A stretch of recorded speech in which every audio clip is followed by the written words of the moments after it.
Uttaram yatha samudrasya himadraisha chaiva dakshinam. The land situated to the north of the great oceans, to the south of the great snowy mountains, where dwell the descendants of Bharata.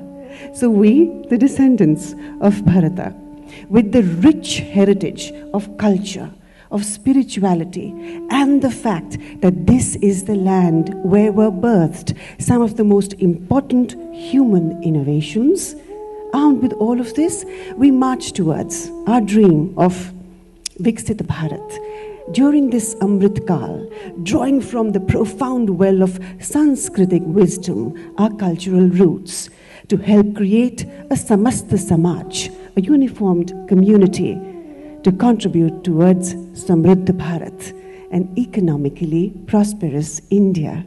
This is the largest such summit in India that weaves a tapestry of culture, Sanskriti, spirituality, Adhyatmikta, and economy, Arthavyavastha, to lead us towards an era of holistic development.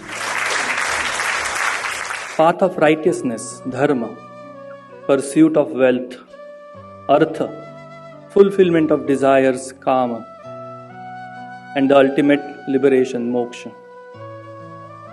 We at Maitri Bodh Parivar understand this, and that's why we bring you Maitri Cultural Economy Summit, first and largest of its kind.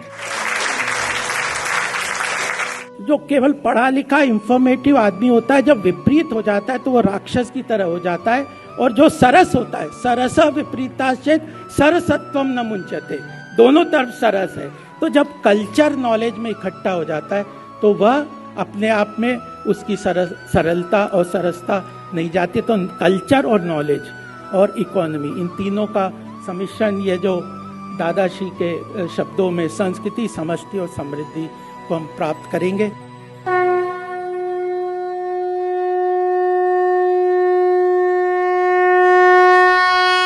अब मैं जोरदार तालियों के अभिनंदन के साथ माननीय मंत्री जी को मंच पे आमंत्रित करना चाहूंगी।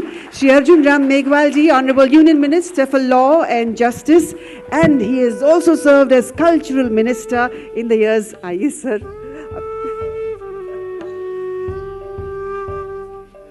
पोथी पढ़ पढ़ जगमुआ, पंडित भयानक होई, 2.5 अक्षर प्रेम का पढ़े सो पंडित हो।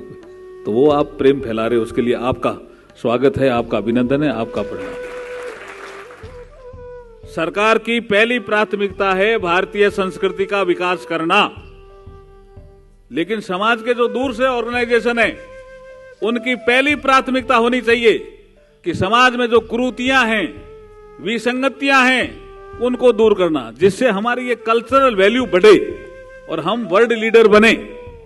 ये फेस्टिवल, ये टेम्पल, इसमें तो इंडिया ही वर्ल्ड लीडर है ना, फिर हम क्यों नहीं बन पा रहे हैं? जो कमी है उसको दूर करना है। मैत्री दादाश्री जी को समर्पित है ये पंक्ति। जब वर्षा होती है तो प्रकृति खुश होती है, जब वर्षा होती है तो प्रकृति खुश होती है, और जब कोई संत आता है तो संस्कृति खुश होती है। बहुत बहुत धन्यवाद।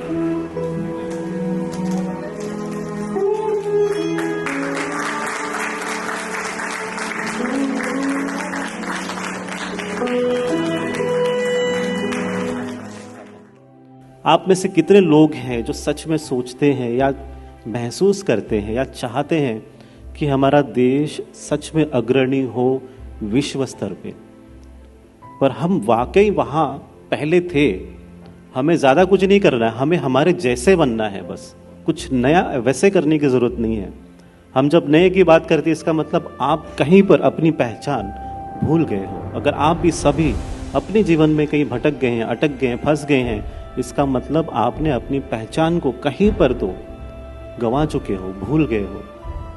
जब आपको आपकी पहचान मिलेगी तब देश को देश की पहचान मिलेगी। जब आपको आपके संस्कारों के बारे में पता चलेगा तब देश को भी अपने संस्कारों के बारे में पता चलेगा। तब वाकई देश उस स्थान पे पहुंचेगा, विश्व गुरु के स्थान पर। अरे वो उनका है और मैं इनका हूं। ये जो मेरा तेरा है, ये मेरा तेरा जो है, यही तो भेद है ना। यही भेद देश में लोगों को तोड़ता है। अब मेरा तेरा नहीं होना चाहिए, हम सबका होना चाहिए। जहां तक मैं ये मानता हूं कि हमारे देश की एक विशेषता है, वह है हमारी इतिहास, संस्कृति और विरासत। मूल्याधिष्ठित जीवन पद्धति और मूल्याधिष्ठित परिवार पद्धति, ये हमारी बहुत बड़ी शक्ति है। आज भी पूरे विश्व में भारतीय संस्कृति में, विशेष रूप से योग विज्ञान हो, आयुर्वेद हो, नेचुरोपैथी हो, इन सब बातों का अनुकरण बड़े प्रमाण पर किया जाता है। हमारे देश में हमारे संस्कृति के आधार पर जिन साधु संतों ने पूरे विश्व में जाकर जो जागरण किया है, उसको बहुत बड़ा समर्थन भी प्राप्त हुआ है। एक बात सही है कि विवेकानंद जी ने जो कहा है कि no philosophy can be taught to empty stomach, इसलिए हमें जो भविष्य का भारत, विकसित भारत निर्माण करना है, उनको आर्थिक दृष्टि से भी हमारे देश को समृद्ध और संपन्न बनाना है। संस्कृति, समष्टि, समृद्धि. It is with interconnectedness and balance of all these that we can grow again. Transformation is essential today. Growth in all quarters of life. Dharma, Artha, Kama, Moksha. For that we need Maitri Bodh Parivar today. That is our mission, to transform entire humanity.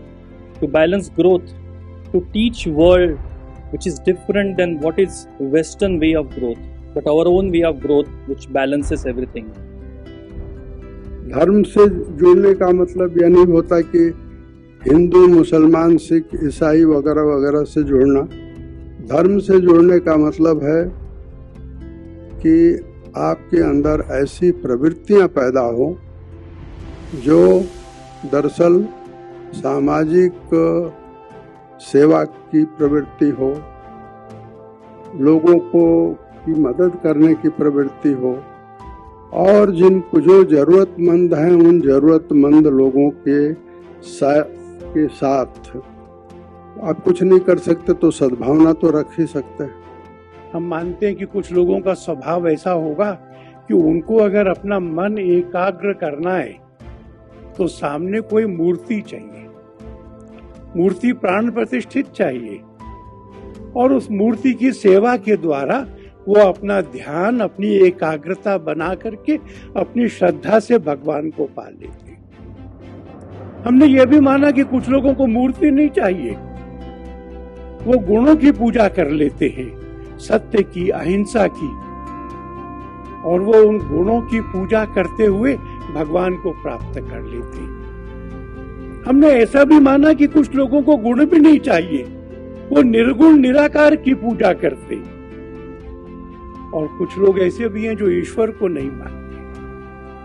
हम लोग इन चारों रास्तों को सत्य मानते हैं, और इसलिए मेरे लिए मेरा सत्य उतना ही ठीक है जितना आपके लिए आपका सत्य।